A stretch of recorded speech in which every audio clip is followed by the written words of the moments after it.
Hello friends, welcome to Byju's classes. So we have already discussed Sociology paper 1 mains. Today we'll discuss Sociology paper 2 mains 2018. So we'll start. The first question, write a note on G.S. Gore's Indological perspective of understanding Indian society. Now this is kind of a straightforward question. They're directly asking what was Gore's study.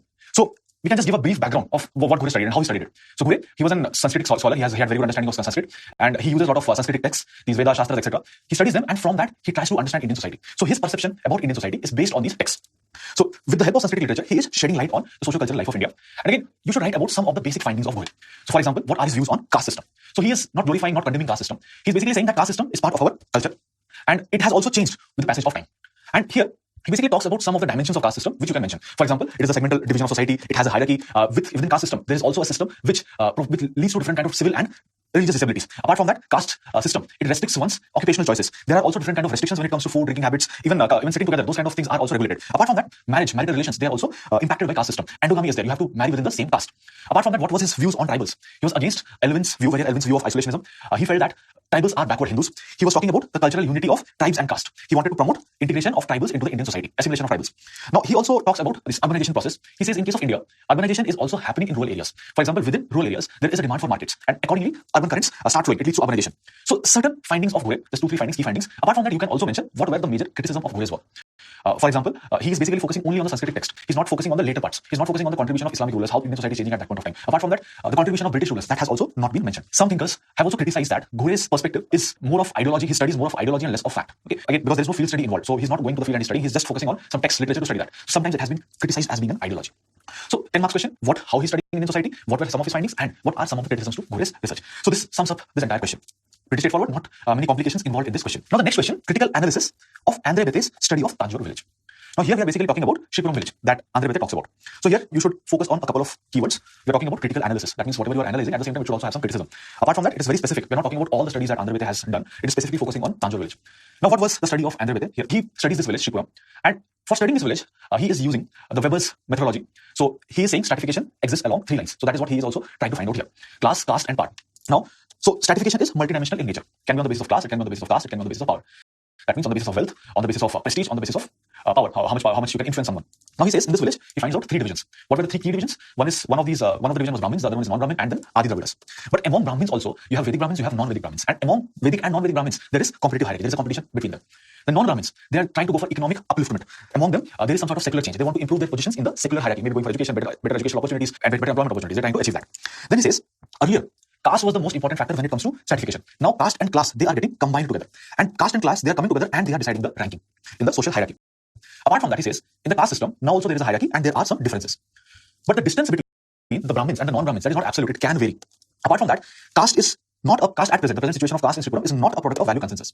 And he opines that he has the view that we should rather use stratification to study Indian society rather than just the caste perspective. Caste and class, they're all coming together. So these were the key findings of Andre Bete. But his study has also been criticized. What grounds it has been criticized? First thing, he's trying to use Weber's approach to study the village. That means stratification happens along these 3 different axes. So caste is only one of the dimensions on which the stratification can happen. That is what he is saying.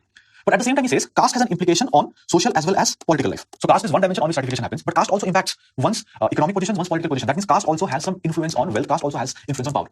So again, somewhere there is some contradiction and anomaly in his study. Apart from that, Andre Bete, he's using Weberian methods. Weber tries to understand individual. He tries to understand the action of an individual, not positivist approach, and he tries to understand it through Wetzstein. But all these methods you don't find in Andre Bete's work. Only one part is observed there. So methodological appreciation provided by Weber is not visible in Bete's study of Tanjore village, Shripuram village in Tanjore. So this question again is not very difficult to answer. Most of us, more generally all the textbooks, standard textbooks related to Indian society, Indian sociology will be covering his study on Shripuram. Caste, class, power is the book that he had written. So not a very difficult question to answer. You can straightforward answer it. Next question. Question number 1C. Media is the 4th pillar of democracy. So in this question, you need to identify some keywords. So what are the keywords? First is what is media. Second word, democracy. Then third thing, pillar. Now here what we need to understand is what is democracy, what is media, and for democracy to be successful, there has to be some support structures. Democracy needs some sort of structure, some sort of support, and this support has to be provided by some pillar. And one of those support structure is media. So how democracy, the principles of democracy, can be strengthened with the help of media? That is what the question is asking. That is what we need to discuss in this particular question. So what you can do is first you mention what is democracy, then what are some features of a democracy, what is media, and how media can reinforce these features. That is what the question demands from you. So you can just start with the definition of democracy, just one line. So it is a form of government on the basis of legitimacy in which rests within the society. So form of government which draws its legitimacy from popular support. So democracy is nothing but the rule of majority. Majority rules. It is popular support. Now, what are some features of democracy? Institutionalized equalitarianism. That means everyone is equal. There is no difference between individuals. But some people might require some special protection. So minorities need to be protected from the tyranny of the majority. Democracy is majority rule. Majority can do anything. If majority want to change any law, they can easily change it. Minority cannot because they do not have the numerical supremacy, numerical power. My majority can change a law which can be adversarial to the interest of the minorities. So minorities should have some sort of protection from the majority. Apart from that, democracy involves electoral politics. Every few years, people select their own representatives. So electoral politics, elections happen, and then there is an entire political process revolving around that. Apart from that, democracy is supposed to work for the people. That is the main objective of democracy. Now, what is media? We all know what is media. What are the different forms of media? Now, how media is strengthening these features? How it is giving support? How is it a pillar to these structures? For example, whether the government is working for the people or not, media can highlight that. Whatever was the manifesto of the political party which is in power, whether it is aligned with the interest of the people, that media can trace. Media can articulate the interest of the people and take it to the government. It can hold the government systems accountable. It can also check whether minorities' rights are being violated. Minorities might not have a voice. They might be marginalized. They might be voiceless. Their voice might not be reaching the people who are in power. It is the media who can take that voice ahead. Apart from that, this election process, if you need to make these processes effective, efficient, people should be able to exercise their choice in free, fair manner. They should be able to exercise informed choice. They should have information with them. So again, here media plays a role. Media informs people about the candidates, about the political parties which are standing elections. That way also, media participates in electoral politics. And yes, democracy is a form of egalitarianism. Media can ensure this, can strengthen this egalitarianism. Okay, so this way, media can strengthen our democracy. So understanding what are the key things that is required by the question will help you answer this question. Okay, so not a very difficult question to answer. Next question: write a note on the changing roles of middle class women in India. So from the class structure, that section of the syllabus. So again, keep in mind what are we asked? We are asked to write a note, and again we are being asked to write a note on changing roles. Okay, keep in mind these two words, the roles that are changing. Another thing, we're talking about middle class women. So both things to keep in mind, middle class and women. So for answering this question first, you need to understand who are the middle classes.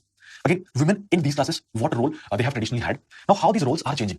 What is the reason why there is a change in these roles? Maybe because of urbanization, maybe because of globalization, maybe because of liberalization, maybe because of modernization. So all these factors are leading to some changes in the position of or the role of middle class women in India. So first, you can just, in one sentence, you can mention who are the middle classes. Mostly these professional classes who give a lot of importance to education, and they are the ones who provide stability to the entire society. Now, what is generally the role of women in the family and other institutions? What kind of roles they are expected to perform in a patriarchal society like India? So they're supposed to carry out housework, they're supposed to take care of the children. There are some expectations from them when it comes to marriage and motherhood. Motherhood is a very important dimension in a patriarchal society. They're expected to carry out these particular roles. So these are the roles. But now these roles are gradually changing. Okay, what kind of change is happening in these roles? For example, we are moving towards egalitarianism. So the work, the housework, the child-related work, that is gradually undergoing a change. Now we are moving towards egalitarianism. Complete equality has not happened, but now men are also taking some responsibility. So there's a move towards gradual dilution of sexual division of labor. Men and women both are now sharing work, but again, this is not complete, complete division, or there is no equality here, because here also it is said that men generally contribute during the weekends, and also men generally do not take care of the household activities. Men might take care of child-related activities. Again, when it comes to more important decisions, it is generally taken by men. But if you look at the smaller decisions, it is taken by women. So complete egalitarianism has not happened. Apart from that, when it comes to entitlements, how much a female is entitled to get from the family resources, again, there is variation. There is not complete equality. Apart from this, the expectations from a female when it comes to marriage, motherhood, these things are also changing with time. For example, the age at marriage, generally the age at which women enter into these marital bonds, that has also gradually increased over time, especially among middle class women in urban areas. Those who are in those middle class women in urban areas, again, many of them might decide not to go for children, or might decide to go for less number of children. That also is happening. So previously, the identity of a woman was shaped by these factors, motherhood and all. That is gradually getting diluted. Apart from that, outside the family, also there are changes.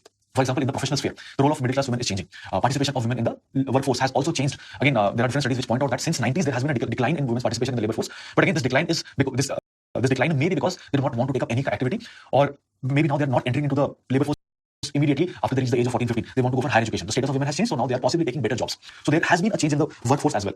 Also, with globalization, with privatization, with liberalization, the work cultures in many companies has improved, as a result of which they are also getting better status. Their role in these organizations has also undergone some significant change. But not everything is rosy. The society still remains patriarchal, as a consequence of which women also face, women especially in these middle classes, they also face this dual burden. They have to both handle the household work to some extent. Complete egalitarianism, as I pointed out, has not happened. They also have to handle the work that is expected by the organization. They find it difficult to reconcile their career with family life. So this is the changing role of women in middle classes women. Again, not a very difficult. Women issues and class structure, they have linked together. And if you understand what are the processes of change which is taking place in the society, you can answer it. Okay. So can be answerable, not a very difficult thing. Next question. Discuss the growth of religious sects in India. The same kind of question was also there in Sociology paper 1. Now here what we have to focus on, we have to discuss about the growth of religious sects. So we need to understand sects. Okay, what is sect? Why are growing in India? What can be the reasons for the growth? And again, since it is being asked very specific to the context of India, we should give some examples from Indian context. So again here, what are religious sects, which we have already discussed? So they are a group of people who break away from larger religious denomination or movement because their beliefs are somewhere different. You can just briefly, 2-3 points you can mention. What are these religious sects? They're very small, they're more integrated, and from where they are drawing their members generally from the deprived sections, they are generally in opposition to the existing order. They are more progressive as compared to the mainstream religion. Membership is voluntary. They're more egalitarian and democratic. And again, they are organized around some charismatic leaders. Now, next thing, what is the reason why religious sects have grown in India? Now, in India, there are multiple religions. Some of these, again, some of these religions might be discriminatory. Many deprived sections of the society, marginalized sections of society, might not get their due share in this religion.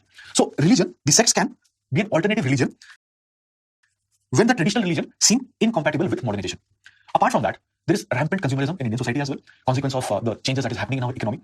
Now, sometimes because of consumerism, people start questioning their own significance in the society. There is massive proliferation of expert systems. You feel disembedded. So it can lead to world-rejecting ethos. In such a scenario, you might search for something which can add some value, some meaning to your life. In that case, these religious sects can help you understand yourself. It can be a solution for your disillusionment.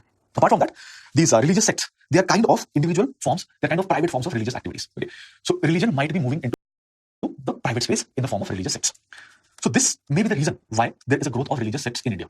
Consequence of rapid development, consequence of opposition to some of the dominant beliefs, consequence of consumerism. So, and you can give some examples here: the Bhakti movement, Modern Age Gurus, Sadhguru, Isha Foundation, Ravi Shankar. You can quote some of them also. Apart from that, you can also mention Osho's transcendental meditation.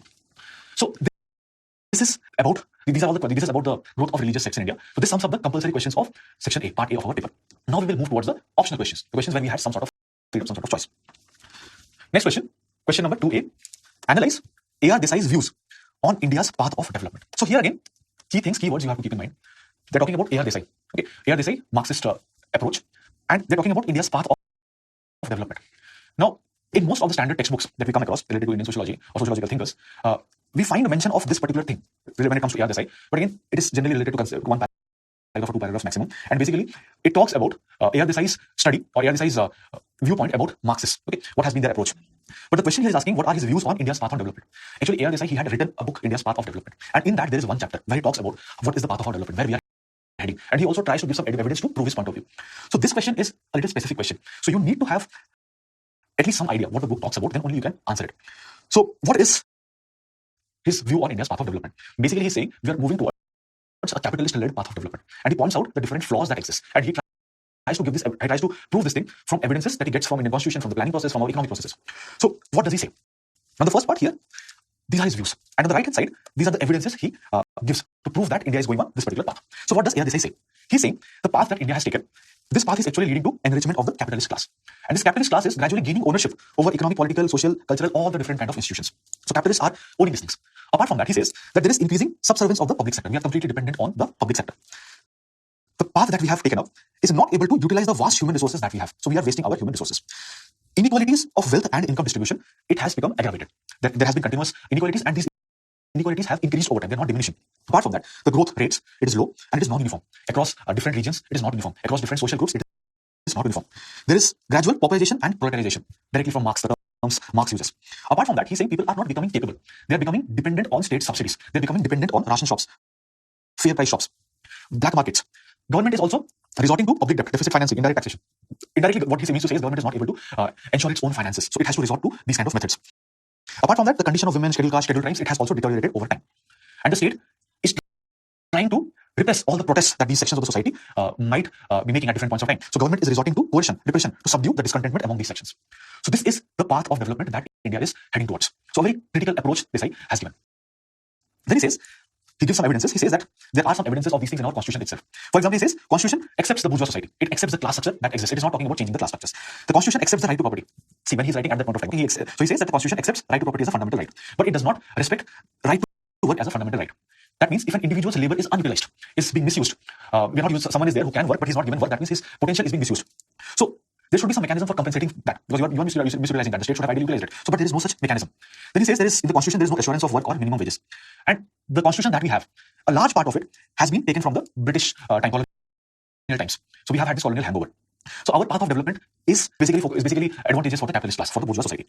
Then he says, what are the evidences from the planning process? So the process of planning that we are going ahead with, we had this 5-year plans. We had a planning commission, which has been dismantled right now. We are having NITI Aayog now. But at the point of time, we are having this planning commission. So he says that this planning process is also capitalist mixed economy indicative planning.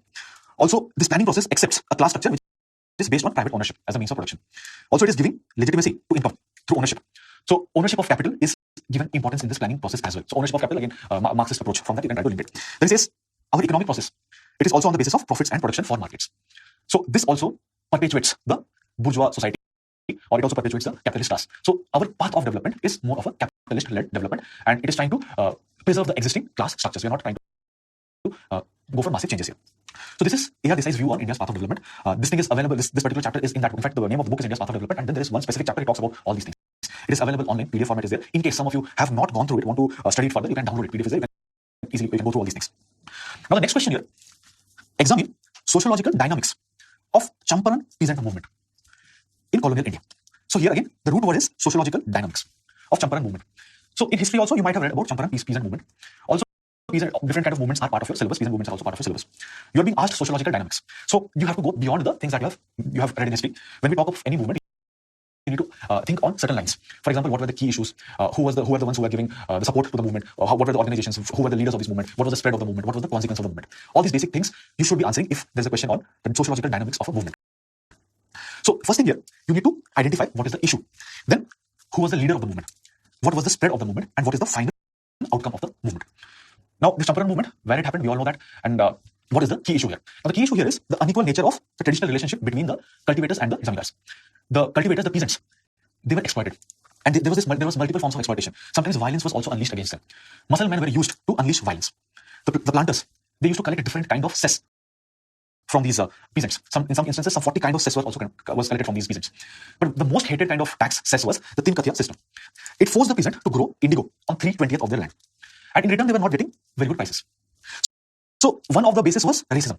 How these European planters are discriminating against these peasants. There is economic discrimination as well. There is exploitation as well. Apart from that, there was another risk in indigo trade.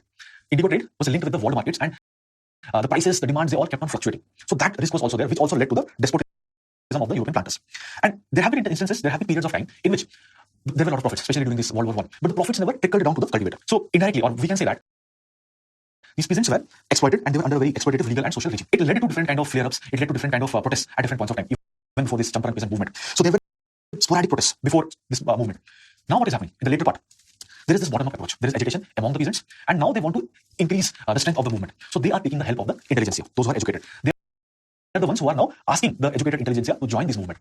And because these educated intelligentsia are now joining, the scale of the movement increases. So started from the peasants, but gradually the leadership is provided by the educated intelligentsia. Prominent name here is Gandhiji. Gandhiji also participated here.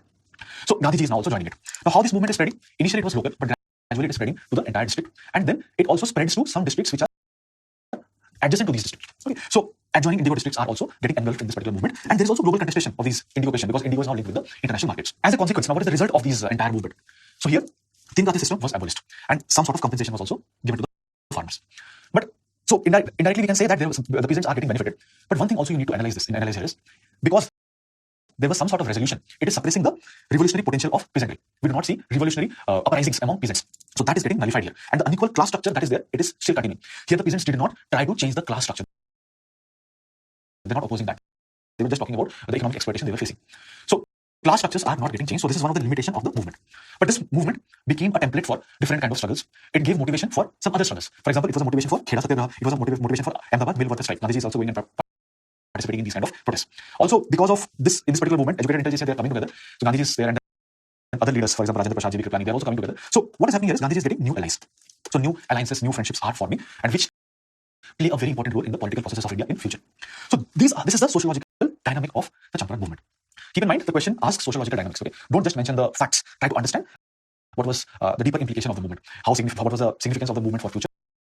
What was the spread of the movement? What were some of the underlying limitations of this movement? The next question, 10 marker. How do the recommendations of Swaminathan Commission ensure food and nutrition security for the masses?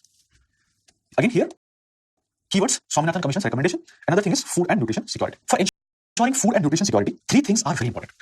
First thing, availability of food. That means food should be available within the society or within the country. Here what we mean by availability is physically food should be there. So first part. Second is accessibility. Accessibility indirectly means affordability, or you should be able to access food.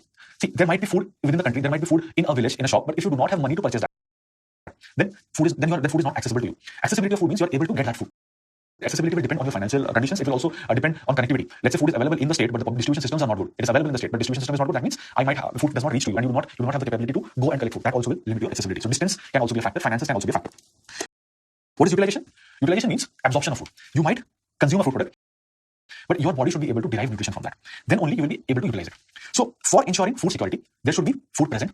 You should have the capacity to get that food. You should be able to absorb that food. Then only there can be food and nutrition security. So what we will do, we'll see the Swaminathan Commission suggestions. And we will see whether these suggestions address all the three dimensions. Whether it ensures availability of food, whether it ensures accessibility of food, whether it ensures utilization of food. Okay. So what are the suggestions given by Swaminathan Commission? First thing he says, we need to eliminate micronutrient deficiency. That means hidden hunger has to be taken care of. So how do we do it? Fortification approach. The food that you provide, it should be biofortified or some chemical fortification of food has to be there. Apart from that, nutrition support programs should be there on the basis of life cycle. At different points in your life, you might be more vulnerable. For example, a female, when she's pregnant or when she's lactating, she needs more nutrition support. A child requires more nutrition support. So you need to identify these points and you need to provide nutrition support at these points. Then you need to implement public distribution systems. Okay. Food should reach to people. There should be some National Food Guarantee Act. Everyone has access to at least this basic basket of food. Apart from that, you should have different employment schemes like food for work, employment guarantee schemes. Apart from this, you should have some rural non-farm livelihood initiative. Then he's saying that there should be some initiatives, for example, store grain and water everywhere. So you are establishing community food and water banks, and these should be run by women SHGs. Productivity, quality, and profitability of farm enterprises should also be increased. That this way agricultural progress can be there. We will have greater agricultural production as well. We need to improve consumption. If consumption increases, that means demand for food grain will increase. If demand for food grain increases, agricultural progress will also be there. And participation of panchayats, local bodies in all these processes. These are the suggestions of Swaminathan Commission when it comes to food security. Now, we saw these recommendations. How do they address these dimensions? How do they ensure availability of food? How do they ensure accessibility of food? How do they ensure utilization of food? So just think of it like this. Okay. Improving productivity of food. Improving productivity, quality, profitability will lead to increased production. Similarly, increased consumption will lead to demand, increased demand will lead to agricultural progress. So these two things can lead to greater availability of food. More food will be produced. Next, accessibility of food. Just think about it. If you are providing public distribution systems, if there is a National Food Guarantee Act, if there is these food for work programs, that means people will have some sort of money to purchase food. If other livelihood initiatives are there, people will get some wages, they will be able to purchase food. Apart from that, you're setting up food and water banks. Every nearby place you will have some community bank. This will reduce the distance. So indirectly, these four features will lead to greater accessibility. It will reduce the cost. For example, this food guarantee act, everyone is entitled to certain amount of food. So it will reduce the prices. It will also reduce the distance. So that way, accessibility will also improve. Now, the utilization part can also be improved through this. If there is no micronutrient deficiency, that means hidden hunger is not there. Your health condition is also better. If health condition is better, high chances you will be able to absorb food in a better manner. These nutritional support programs, they will also improve your immunity. They will also improve your bodily status. So if health is good, you will be able to utilize food in a better manner. Thus, availability, accessibility, utilization, all these dimensions are taken care by Swaminathan Commission. Only one thing you can add is stability. Availability, accessibility, utilization is important, but we need to ensure that there is stability along these lines. That means food is available now. Tomorrow it might not be available. That means it is unstable. So you have to ensure that food is available throughout the year. Once purchasing power remains more or less same throughout the year. Once health remains constant, it does not deteriorate over time. So there has to be stability along these lines. So if stability is there, then all these approaches will work. So Swaminathan Commission, to a large extent, can ensure food and nutrition security.